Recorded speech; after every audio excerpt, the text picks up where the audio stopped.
Here is how we can change the time zone on an iPhone widget. So there are two main types of the widgets where you might want to change the time zone or, the area around the world. The first one is the clock widget. So as you can see, I have the 11:46 time, but it is set to Cupertino, right? So as you can see, CUP is above the widget, right? So we can make some changes to it to change the time zone. So you can hold it down on the widget like that and click on edit widget, not edit home screen, but just edit widget like this, which makes it flip over. And on the back side of the widget, we have the selection for the time zone or specifically the city in the world, right? So you can literally pick any city which you can think of. For example, let me switch it to Dublin, Ireland, right? And now if we come back, you can see that the time is different. It's 7:47 now, and it has the little Dublin shortcut at the top. So this is how you can change the time zone for that widget.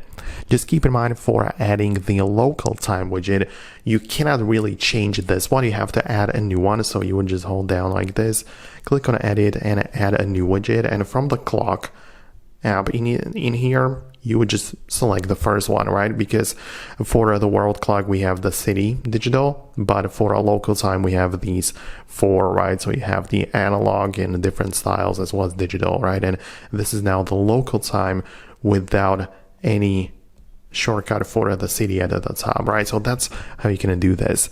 But below, I also have the weather location or time zone, which I can change. So if I want to hold down on it and click on edit widget as well, I can also change the location from, let's say, Los Angeles to, I don't know, London, or even look up any city. Like, let me switch it to Dublin as well, right? So Dublin, Ireland, like that.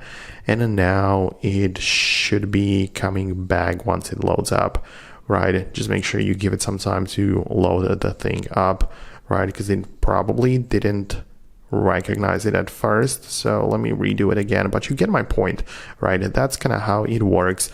Let me know in the comments below if it also worked the same way for you. Hit the thumbs up and subscribe, and I'll see you later.